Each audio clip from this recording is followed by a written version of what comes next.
এই সেশনে আমরা যেটা শিখবো সেটা হচ্ছে যে ফ্রিজের যে ডিসপ্লে যে কন্ট্রোল প্যানেলটা আছে টেম্পারেচার কন্ট্রোল করার যে নিয়ম প্রসিডিউর সেটা আমরা এখন শিখবো মূলত।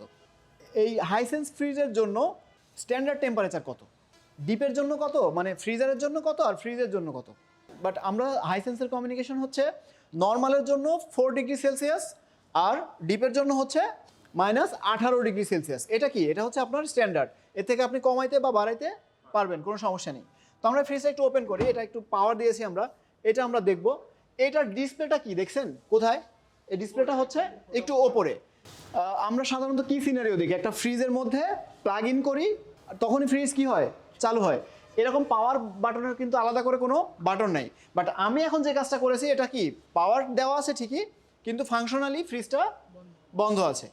তো এই হচ্ছে একটা বাটন। তো আমি এটা চালু করি, কেমন, আবার 3 সেকেন্ড হোল্ড করতে হবে, কিন্তু করলে টোটাল ফ্রিজটা চালু হবে। আর যখন চালু হবে তখন এই যে লাইট আবার চলে আসলো। এখানে দেখেন পাওয়ার বাটন একটা হচ্ছে জোন, একটা হচ্ছে টেম্পারেচার আর একটা হচ্ছে মোড। টোটাল কয়টা বাটন, টোটাল হচ্ছে 4টা বাটন হলো।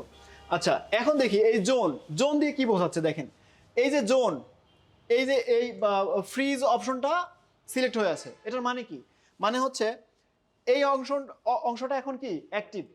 এখন যদি আমি টেম্পারেচার কমাই বাড়াই, এই যে স্ট্যান্ডার্ডটা অলরেডি নিয়েছে হচ্ছে 2 ডিগ্রি সেলসিয়াস, তো এটা যদি আমি কমাই বাড়াই তাহলে কোথাকার টেম্পারেচার কমবে বাড়বে, এখন উপরেরটাই বাড়বে। আচ্ছা এবার জোনটা যদি আমি সিলেক্ট করি মাই ফ্রেশ চয়েস, ধরেন আমি জোন পরিবর্তন করলাম, এখন অ্যাক্টিভ হয়ে আছে কোনটা, এই নিচের পোর্শনটা অ্যাক্টিভ হয়ে আছে। এখন যদি আমি এখান থেকে টেম্পারেচার অ্যাডজাস্ট করি তাহলে কোথাকার টেম্পারেচার অ্যাডজাস্ট হবে, এই নিচেরটা।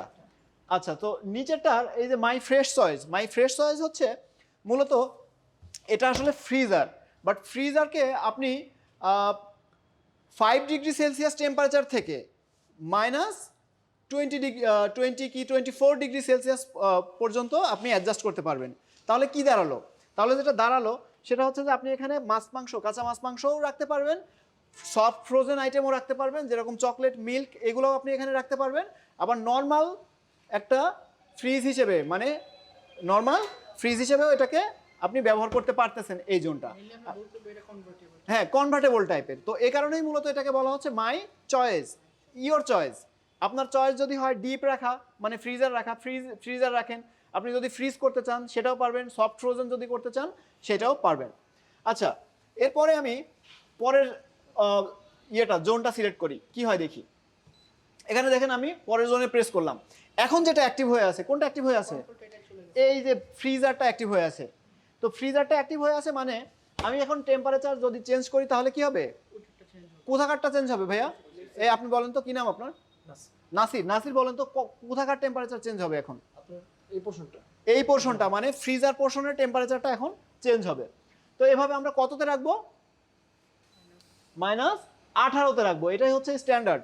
17, এই হচ্ছে 18তে রাখলাম স্ট্যান্ডার্ড। তাহলে জোন এবং টেম্পারেচার ক্লিয়ার। আচ্ছা দেখছেন কি খেয়াল করে যে বিফ দুইটা সাউন্ড হলো। হাইসেন্সের প্রত্যেকটা ফ্রিজেই এই ডোর অ্যালার্ম সুবিধাটা আছে।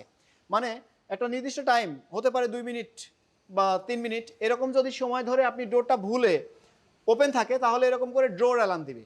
মিনিটে দিবে হচ্ছে 3 বার, আর এরকম 8 মিনিট বা 10 মিনিট ধরে ডোর অ্যালার্ম দিয়ে আপনাকে অ্যালার্ট করবে যে আপনার ফ্রিজের ডোরটা খোলা আছে। ওকে আমরা আবার ঘুরে আসি আমাদের এই মোডের এখানে 3টা অপশন আছে, একটা হচ্ছে সুপার কুল, হলিডে আর সুপার ফ্রিজ। যখন আমি সুপার কুল যে অপশনটা আছে, যে সুপার কুল, এই সুপার কুল অপশনটা যখন আমি সিলেক্ট করতেছি তখন অটো কিন্তু ফ্রিজ অ্যাক্টিভ হয়ে যাচ্ছে। কারণ কি, কারণ হচ্ছে সুপার কুলটা কাজ করবেই হচ্ছে ফ্রিজে, মানে নর্মাল পোর্শনে কাজ করবে। সুপার কুল দিলে কি ঘটনা ঘটবে, সুপার কুল দিলে যেটা ঘটবে সেটা হচ্ছে টেম্পারেচার স্ট্যান্ডার্ড ছিল কত, 4 ডিগ্রি, ওইটা করে দিবে 2 ডিগ্রি। এই দেখেন আবার ডোর অ্যালার্ম দিচ্ছে। সো ডোর অ্যালার্ম দিতে থাক, আমরা মানে কিছুক্ষণ পরে ক্লোজ করব। সো সুপার কুলে যেটা হবে যে -2 ডিগ্রি, সরি মাইনাস না, শুধু 2 ডিগ্রি করে দিবে। অ্যান্ড 2 ডিগ্রি করে দিলে কি হবে, দ্রুত সব কিছু হচ্ছে ঠান্ডা হবে। এরকম থাকবে 3 ঘন্টা। 3 ঘন্টা পরে অটো আবার কি হবে, আগের মতো চলে আসবে। এখন ধরেন আগে এই ফ্রিজ অংশে সিলেক্ট করা ছিল 4 ডিগ্রি, তাহলে 3 ঘন্টা পরে কি হচ্ছে, আবার 4-এ চলে আসবে। বাট আপনি যদি সুপার কুল প্রেস করেন তাহলে এই 3 ঘন্টার জন্য সে 2 ডিগ্রি সেলসিয়াস টেম্পারেচারে রান করাবে। তার মানে কি যাই রাখেন না কেন সেটাই কি হবে, দ্রুত ঠান্ডা হয়ে যাবে। এরপরে হচ্ছে হলিডে। হলিডে যখন অ্যাক্টিভ করলাম তখন কোন জোনটা সিলেক্ট হয়েছে, ফ্রিজ জোন।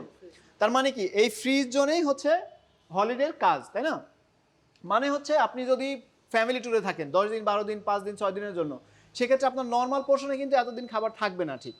সো সেই ক্ষেত্রে আপনি হলিডে মোড অ্যাক্টিভ করে যদি যান আর এখান থেকে কোনো খাবার যদি না রাখেন, তাহলে এই পোর্শনটা আলটিমেটলি কি থাকবে, বন্ধ থাকবে। অফ হবে না পুরোপুরি, বাট টেম্পারেচার থাকবে হচ্ছে 15 ডিগ্রি সেলসিয়াস। এই যে দেখতে পাচ্ছেন 15 ডিগ্রি সেলসিয়াস। আসলে 15 ডিগ্রি সেলসিয়াসে নর্মাল ফ্রিজে কোনো খাবার রাখা যায় না, থাকলে ওটা ঠিক থাকবে না। সো এই হচ্ছে হলিডে। তো হলিডে মোডের মাধ্যমে আমরা কি করতে পারবো, এনার্জি সেভ করতে পারবো, তাই না? এর আগেরটা হচ্ছে সুপার কুল ছিল, আর এটা হচ্ছে সুপার ফ্রিজ। এখন সুপার কুল যেভাবে কাজ করে নর্মালে, ঠিক তেমনি সুপার ফ্রিজ কাজ করবে হচ্ছে কোন পোর্শনে বলেন তো ভাইয়া? এই পোর্শনে। এটা তো দেখাই দিচ্ছে, কিভাবে দেখাই দিচ্ছে, এই যে জোন অলরেডি ও ফ্রিজার সিলেক্ট করে ফেলছে।